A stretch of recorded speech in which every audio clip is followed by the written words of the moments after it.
What's going on, guys? Happy Wednesday.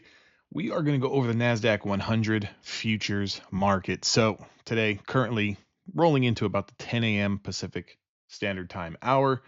One thing that we need to watch out for today is we've got a lot of things on the plate. So, we've got Jerome Powell's last official meeting as our Fed chairman. We also have huge tech earnings on the day after market close. So, there's going to be some volatility going into the end of the day and after hours. So you want to make sure that you are positioned correctly.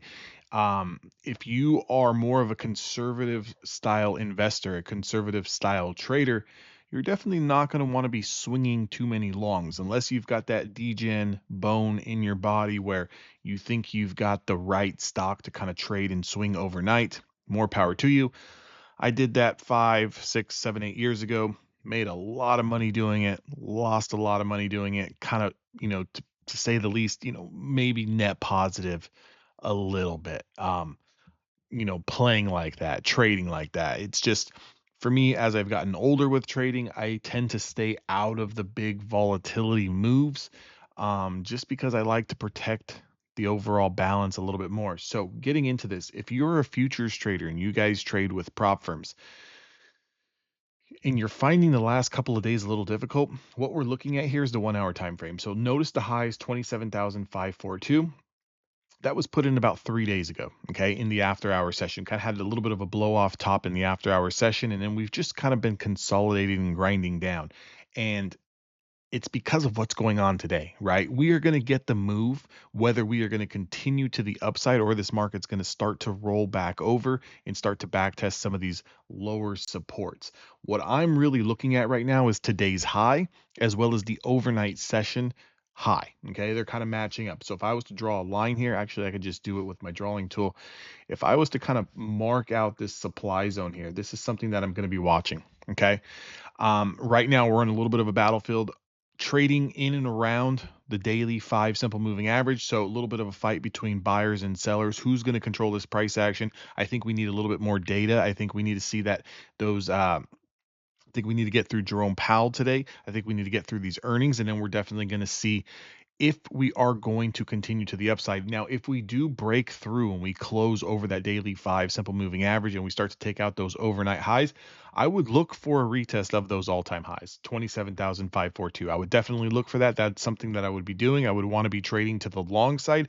Make sure we're going to kind of keep that in mind. Now, we can look at other areas of interest here. We can look at this high here from the after hours, 27,500.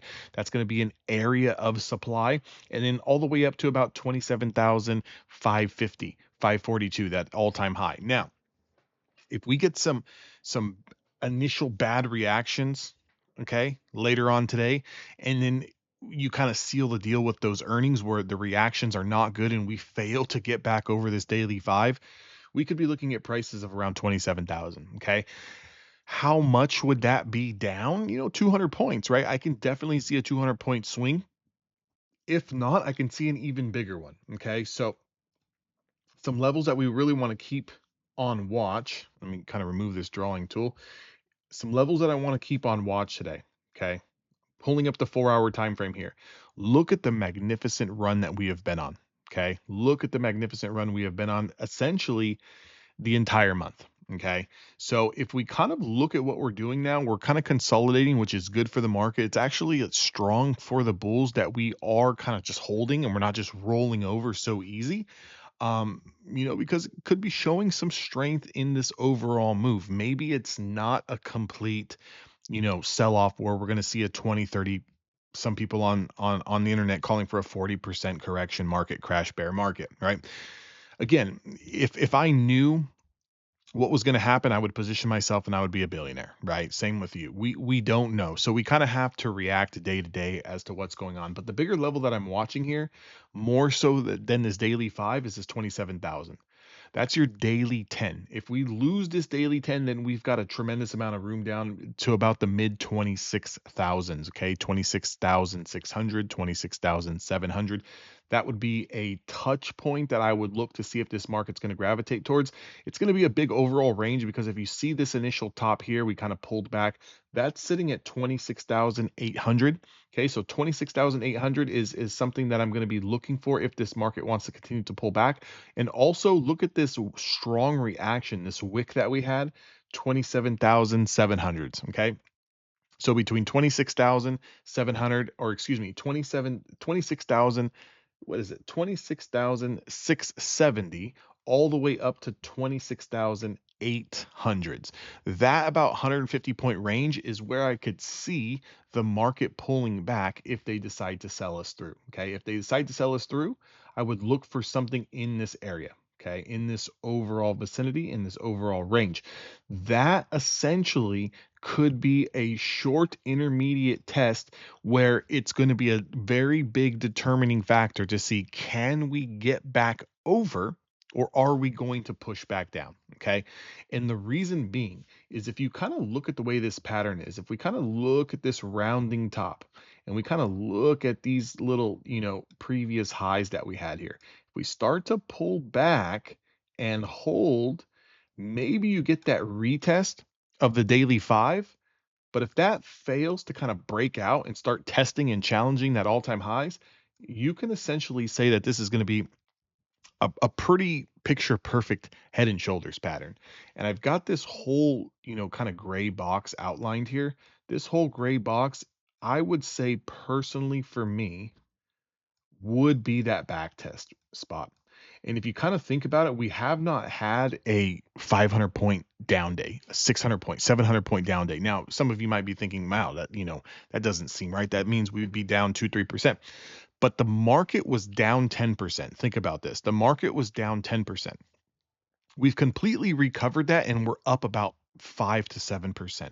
So the market has done this whole sort of 10 to 15% reversal, which is pretty extravagant. I mean, it was pretty quick, pretty fast. So definitely want to keep that in mind.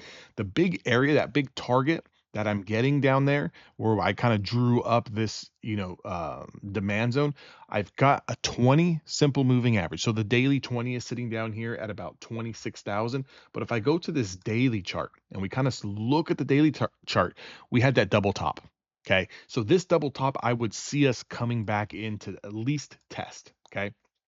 And this would be almost a perfect area, a perfect zone to pull back, consolidate this move, go into a little bit of distribution maybe for 1 to 2 weeks, and then start to finally come out.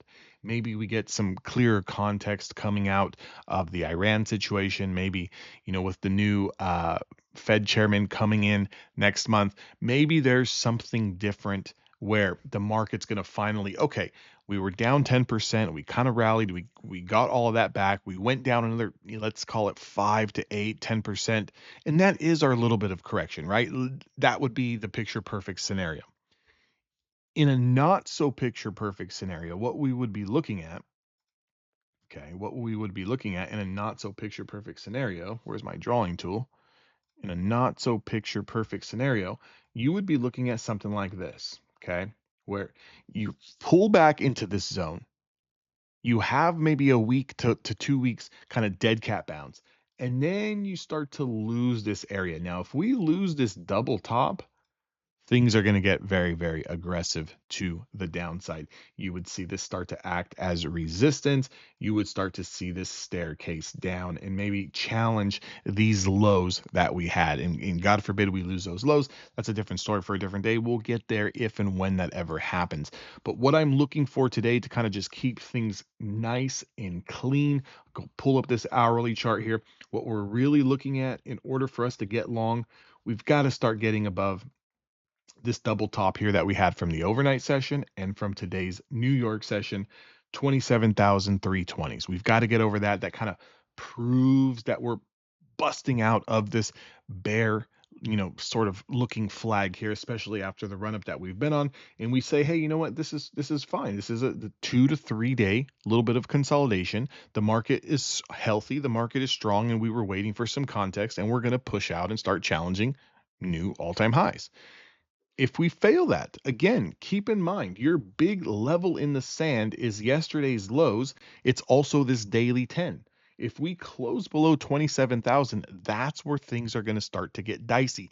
That's where I see us having a 500,000 point sort of pullback, okay, into that daily 20. That's what I would start to be targeting. So you can kind of position yourself in a way where you're going to be on the right side of the trade more so than not, especially if you're trading prop firms and you're trading futures. Again, guys, if you are 90% off right now with Apex, you can use my discount code DAnthony. The link is down in the description box below.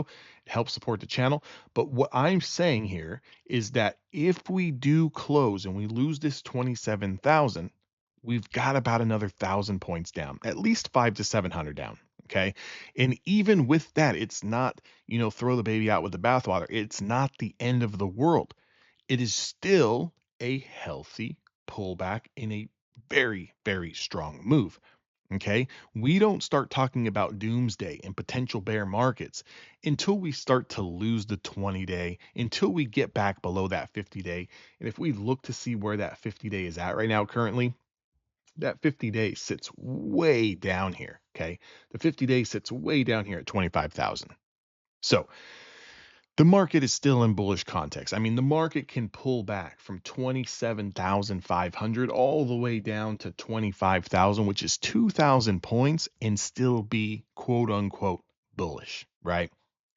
Still be quote unquote buy the dip opportunity.